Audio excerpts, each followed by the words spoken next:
It was supposed to be a simple transaction, just another stop in my busy day as the CEO of a thriving company.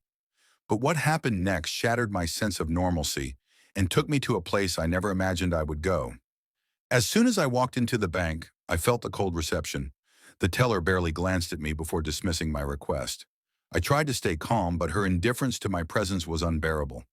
I was used to respect, earned through years of hard work, sacrifice, and success. But today, I wasn't just being ignored, I was being humiliated.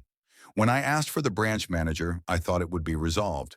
Instead, I was met with excuses, dismissive apologies, and a patronizing attitude that seemed to say, "You don't belong here." I'd had enough. As I walked away, I realized that this wasn't just about a bank transaction. This was about justice. And I wasn't going to let this blatant disrespect slide. What followed next would shake the entire bank to its core, and they would never see it coming. It was supposed to be a simple bank visit, nothing more than a routine stop on my way to another meeting. My name is Andrea Wright, and I've been a CEO for over a decade. But today, I found myself in the middle of a situation I never thought I'd experience. I walked into the branch with confidence. I was dressed in my usual black suit, heels clicking purposefully on the tile floor as I made my way to the counter. The woman behind the desk, a teller, glanced at me briefly. Her eyes lingered for a second, then she turned her back to me without a word. I stood there for a few seconds, wondering if maybe I wasn't as visible as I thought. So I cleared my throat. "Excuse me," I said, trying to get her attention. She turned back around slowly, a faint smile on her face. "How can I help you?" she asked, but there was something in her tone, something dismissive. "I need to make a business transaction," I explained, keeping my tone professional. She glanced at the paperwork I had in my hand, then looked back up at me. "I'm sorry, but I'm going to need you to wait for someone else. We're not equipped to handle your request right now."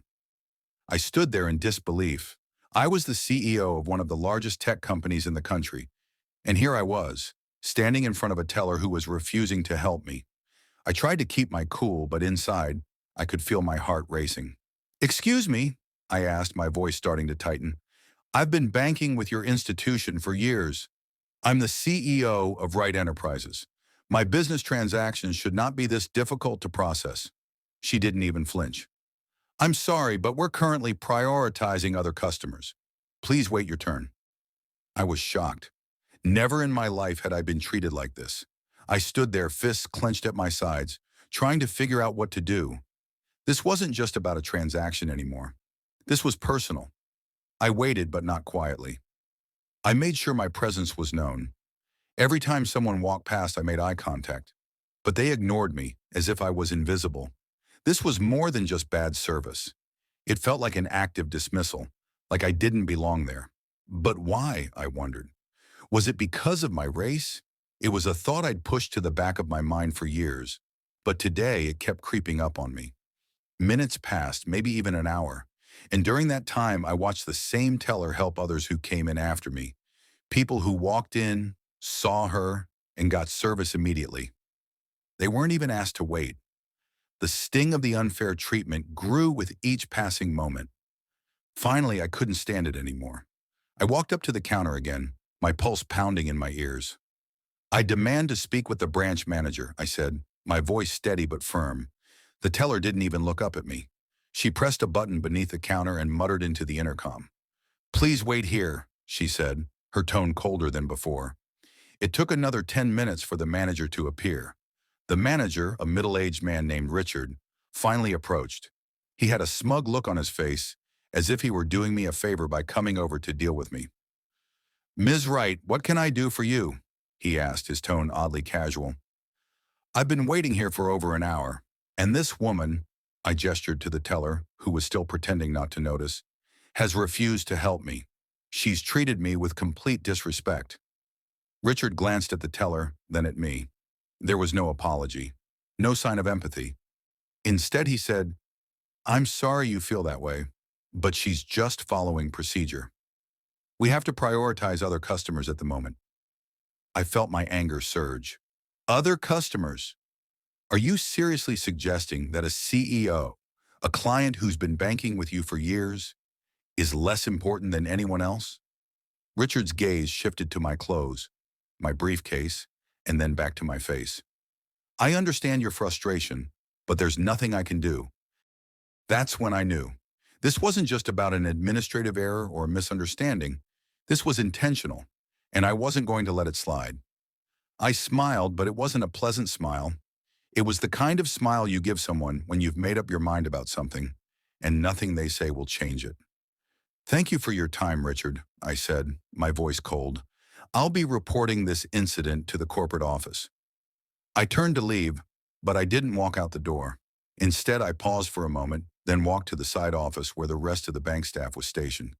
I could feel the eyes of the room on me as I stood there waiting. I pulled out my phone and made a call to my legal team. As I spoke quietly into the phone, I glanced around the room. One of the assistants, a young woman with wide eyes, seemed to be listening, but no one else moved. Finally, after a few minutes, I ended the call. I walked back to the counter, my expression unreadable. I've made a call, I said, and I've spoken to corporate. You and your staff have a week to pack your things. You're all being terminated effective immediately. Your branch is under investigation for discrimination, and I'm making sure this incident is handled accordingly. Richard's face paled. Wait, what? You can't do that. I can, and I have, I said coldly. I'm the largest shareholder in this bank. Your actions today have cost you your jobs. The manager stammered, trying to explain, but I wasn't listening. The damage was done, and I wasn't going to let it slide. News of the firings spread quickly. The media picked up on the story, and soon every major outlet was reporting on the bank's disgraceful treatment of me. The entire team was replaced, and an internal audit was launched to look into their discriminatory practices. In the following days, I received countless messages of support from other CEOs, entrepreneurs, and everyday customers who had faced similar issues. It wasn't just about me anymore. This was about taking a stand against something much bigger than one encounter at a bank. But for me, it wasn't just about revenge. It was about ensuring that no one, no matter their race or position, would ever have to endure what I did that day. I made it my mission to ensure that the bank's corporate culture was overhauled, and that this wouldn't be the last time someone tried to treat me, or anyone else, like they were invisible. As the weeks went by, the bank took steps to improve its diversity and inclusion policies. They invited me to sit on a panel to help with their reforms, and I used my platform to push for real change. I made sure that they knew I wouldn't just let them off easy. Every step they took towards making things right was one step closer to ensuring the same wouldn't happen to others.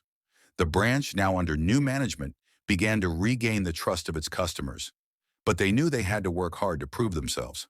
As for me, I had gained something I couldn't put a price on, a sense of justice and the power to make sure it was heard. Looking back on it now, I can't help but feel proud. It was more than just firing a group of people. It was about creating a ripple effect, a message that no matter how high you climb, you can never forget where you came from, and you must always fight for what's right. When I walked into that bank that day, I was just another customer. But by the time I left, I had shown them all that respect isn't given. It's earned. And from that moment forward, no one would ever dare to treat me, or anyone like me, the way they had that day.